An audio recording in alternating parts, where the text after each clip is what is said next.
Hey guys, welcome to the Unnamed Cybersecurity Podcast. I'm Chris. We have Bob and Carl with us. Matt decided that we weren't important today, and he put us on his calendar, and he just told us, "Oh, listen, guys, I'm not going to show up." So when he sees this, sorry, Matt, but we have a special guest today. We have Joe Brunsman.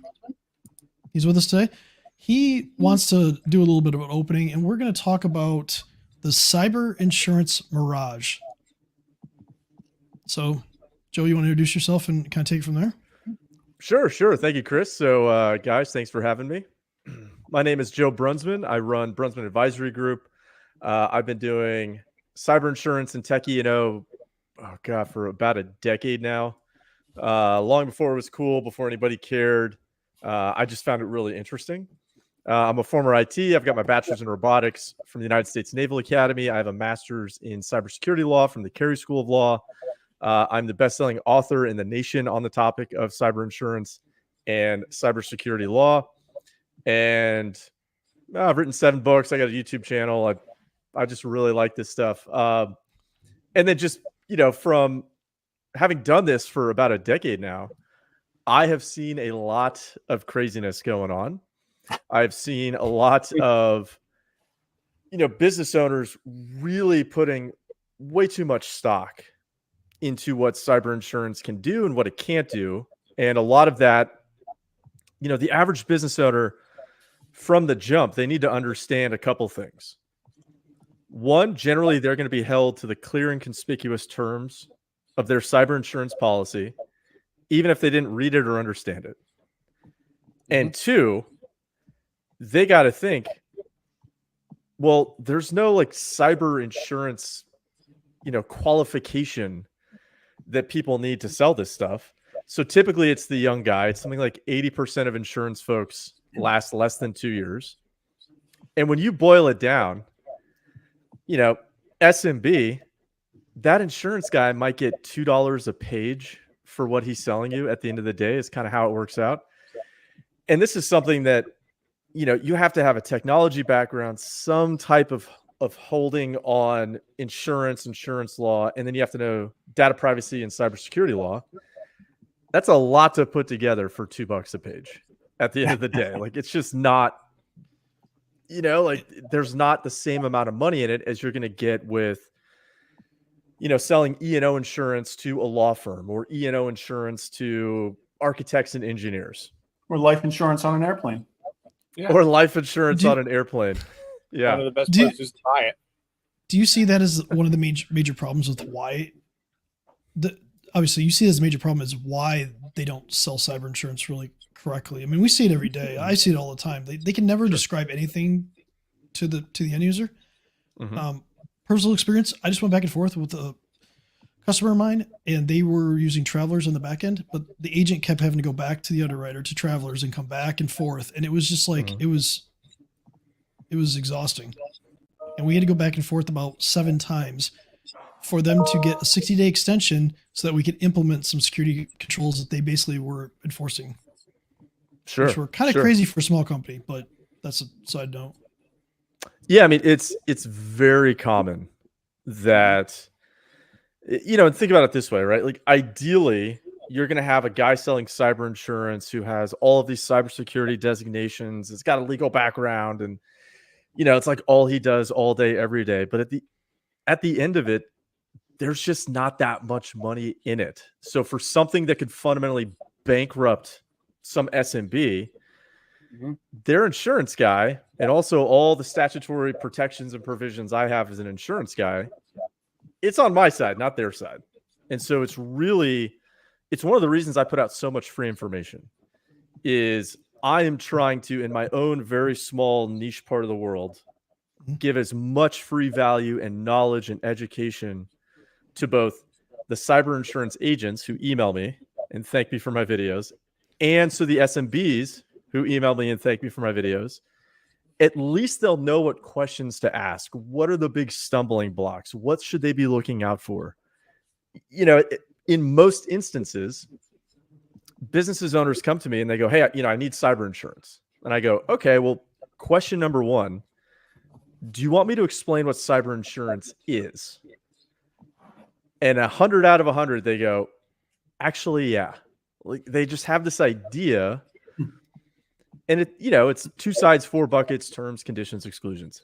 That's it. It's not hard, but a lot of business owners are starting from this basis saying, hey, I know I need this. I'm scared of it. There's insurance to cover it. They go to an insurance guy who says, oh, yes, everything's covered. All is right with the world. Buy this thing from me. And that's how bad things end up happening at the end of the day. It gives a false sense of security to the business owner, right? So, from the IT side, it's, hey, always have defense in depth, which is a great idea. Cyber insurance is when all else has failed.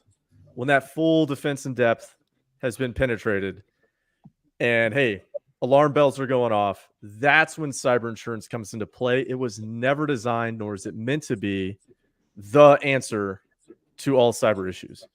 Because increasingly, yeah, Bob? Yeah. We actually hear that all the time. It's like people are like, well, I've got cyber insurance. I don't need to protect my stuff. We don't need to do any advanced controls. I was like, have you read your policy? You know that's a contract? Yeah. I mean, they don't. I mean, that's like saying, I don't need to maintain my car. I have auto insurance, and who cares if the tires are bald and that I drink when I drive? I got insurance. I'm all good. Chris, I'm using it as a hypothetical. I do not drink and drive. I am saying it as a hypothetical. I looked at your eyes. I could see that was. Joe, would it be fair to say that all insurance should be the last resort in anything? Like, it doesn't matter what type of insurance it is. I mean, that's the last resort, right? Like, you never want to get to the insurance part of it. Like, yeah. I mean, like the airbag in a car, you don't want to deploy it.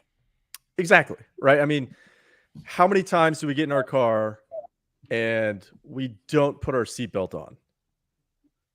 Right? But then you compare that to, okay, well, how many times have you gotten into a car accident in the last 5-10 years? Hopefully almost never. Statistically, it's probably 0, but you still put the seatbelt on because you're like, just in case I need to take care of this. Now, what business owners don't understand, at least from my perspective, we are losing the cyber war in some very fundamental ways. We are purely reactive instead of proactive because we can't just go out and start hacking back to everybody who's a bad guy. So with that, they got to think. Imagine you're some bright kid in some third world country. You get a dial-up connection. You watch YouTube. You learn how to code. You can make more money in a day than all of your ancestors combined, and nobody will ever come and get you, and you're fine.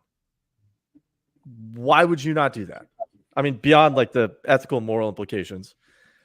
But from those guys' perspective, I remember when I was in the Navy, we go overseas and we had something called the American tax. All right. And this was pre-Uber.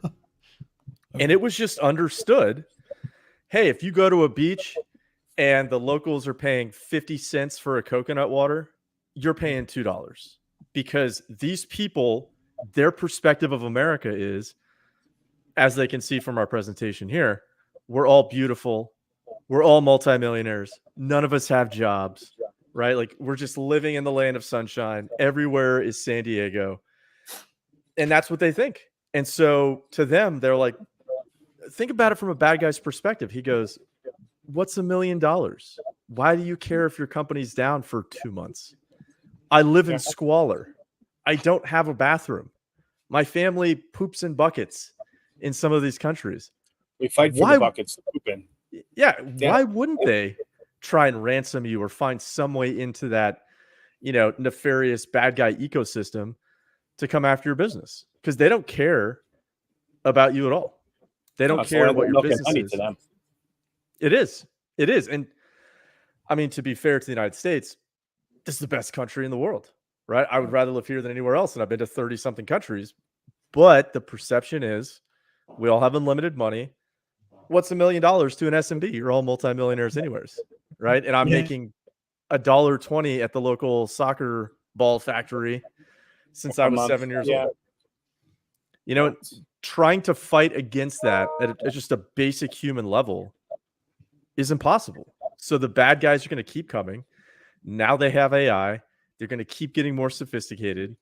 And if business owners don't start realizing that, hey, we got to do everything we reasonably can to secure our systems with the understanding that cyber insurance is just, when all else has failed, they're going to be in for some really hard times. Because I'll just add very quickly. Sorry, I know I'm talking too much. That's okay, Joe. There's 4 things that business owners don't really have a grasp on because it's not what they do. It's what I do. So that's changes in the cyber insurance market, changes in the legal landscape. Business owners that have never been hit have never had to deal with that stress. And there's a lot going on there. And then the post-breach stressors. So as just an easy example, some SMB buys some 80 some odd page, cyber insurance policy, and it looks like it's written in Greek. Well, they may not know on page 78 of 80 whatever pages, there's an exclusion for legacy hardware and software. And that means, hey, if the bad guys got in because you didn't want to pay to update your systems, we're not going to pay for that. It's the same idea as, hey, if you park your Ferrari in a bad neighborhood with the windows down and the keys in the ignition, in the insurance world, that's called a moral hazard. They're like, no, we're not going to insure that because it just incentivizes bad behavior. So why would we do that? And that's where the cyber insurance market's headed. And so things their insurance guy doesn't know that the SMB is never going to know unless they, I guess, watch my videos or they read their policy. When you guys as MSPs are saying, hey, you need to update your systems, that's why you can't protect something that's not being protected by the manufacturer anymore. When they're saying, the MSP goes, hey, we're coming to the QBR or the TBR, whatever you guys call it. And you go, this is our patch management schedule. Business owner, I need to talk to you about that. It's because there's critical vulnerability exclusions inside of cyber policies, right? Many of them have that now because it just makes sense. If you're not going to be responsible for your system, the insurance company is not going to foot the bill because they're losing buckets of money. So you don't want to figure those little fun facts out once you've been hit, right? Or, hey, as far as I'm aware, every cyber policy in the US comes with something called an OFAC exclusion. Long story short, sometimes it's illegal to pay the ransom. Yep. It's actually so illegal, the insurance company is not going to do it. And you as a business owner, let's imagine your entire system is down. All of your backups are encrypted. They've been doing that for decades. And you go, oh my God, I have families to feed. These families got mortgages. Like I've got these employees. If we don't do this, everything stops and my business implodes and it's game over. You can't even pay that ransom out of your checking account. You can't do it. You might end up in jail. And the US government will personally come after you. So there's just so many ways that business owners aren't understanding that cyber insurance is a piece of the solution, but it's not the solution at the end of the day. One of the things that I have a discussion with a lot of people is just overall cybersecurity strategy for their business. Because I always want to talk about the strategy aspect of it before we get to technical, which is completely opposite of, we do this a little different than a lot of other technology companies in that sense that we really want to understand the strategy before we do it. And when I talk to them about insurance, it's like, that's just risk transfer, guys. At the end of the day, you still have to account for all of the risks that you have. And maybe you can transfer some of that to the insurance company. And to your point, it's like, why would you want to risk transferring all of it? If you have to do everything right. And if one thing is wrong, they might deny you. And I liked what you said. You almost made it sound like the insurance industry is the house at a casino.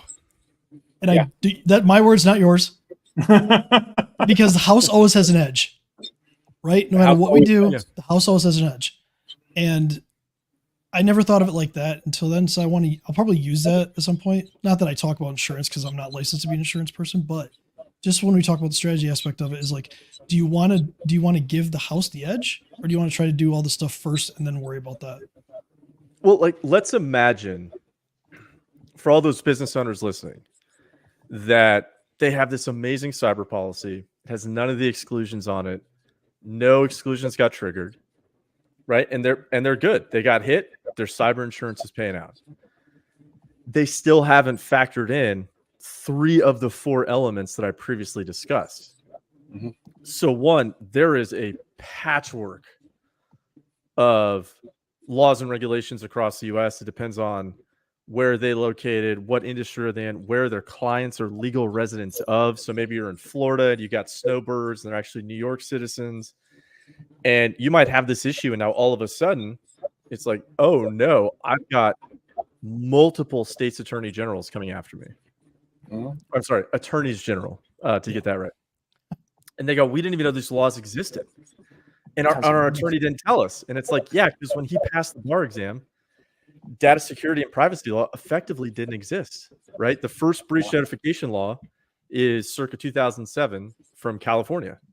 So maybe you have a guy that's been practicing law for 30 something years and he's phenomenal. That's your business law attorney. That's not a data privacy attorney. That's not what they do all day, every day. So you may not even know that these things exist. Now you got to worry about, okay, what regulators are going to come after me? What are they going to demand? How, now you have to start dealing with the claims folks at the insurance company. You're going to have to sign all of these engagement letters. You have generally no educated basis. You just got to kind of hope that what's in that engagement letter is right because your business is down. You got to have a vendor and, you're operating on a wish and a prayer.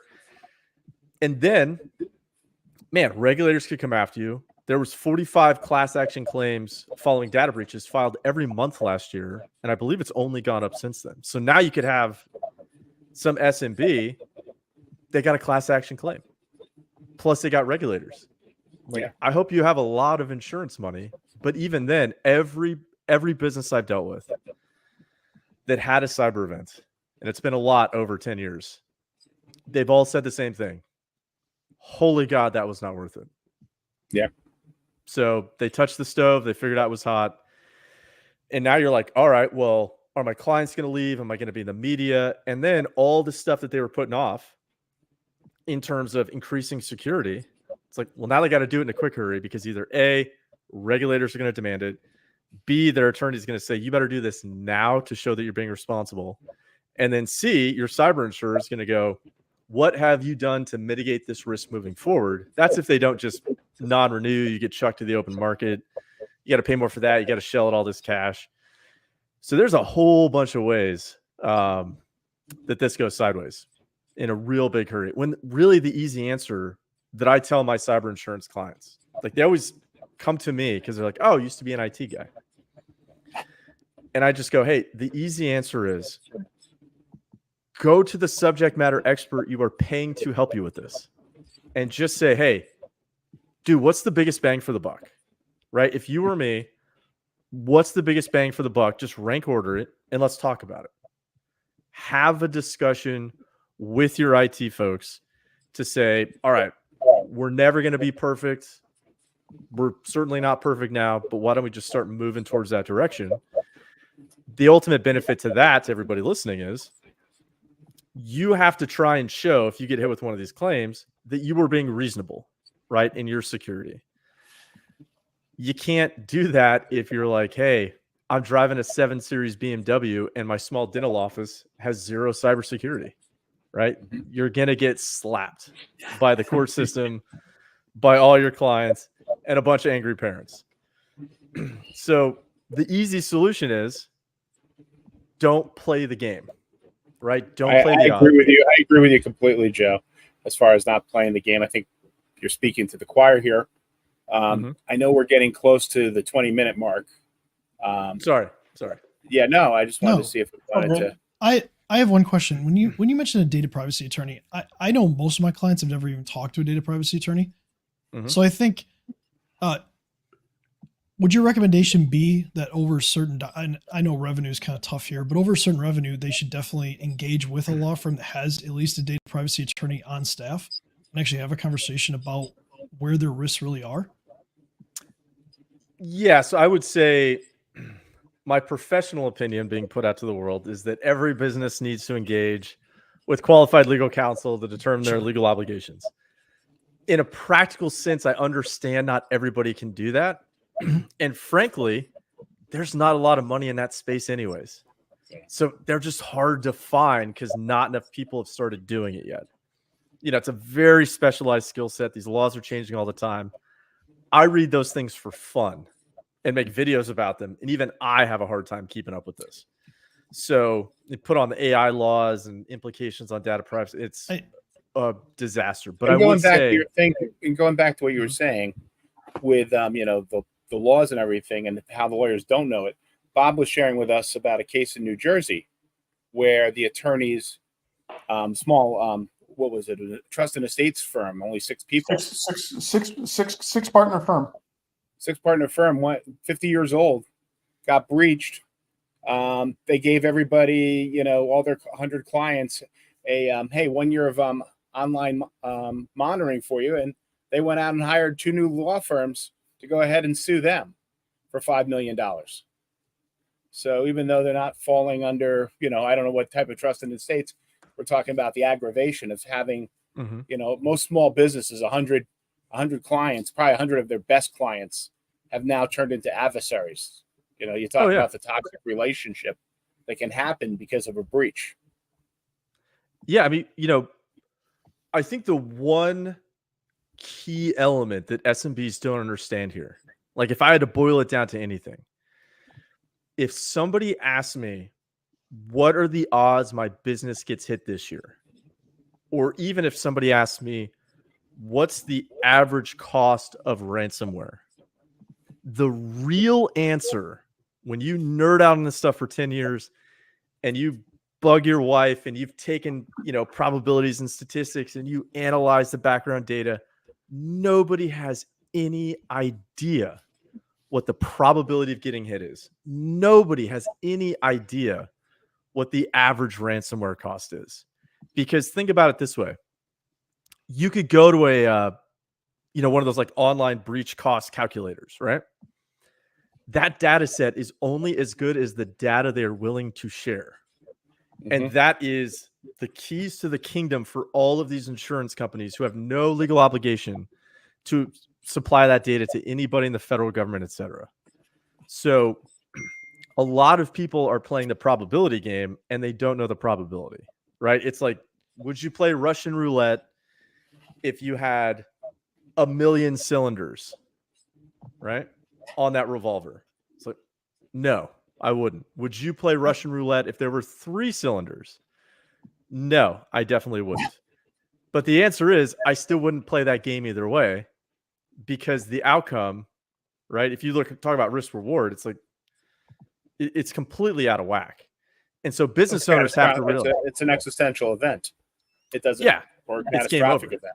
It's game over. Well, If you look at most small businesses believe they won't be attacked, right? That's the common misconception that they have. Sure. We're too small to be attacked, things like that. A lot of times it's automation, it's somebody doing something like a user making a mistake or whatnot.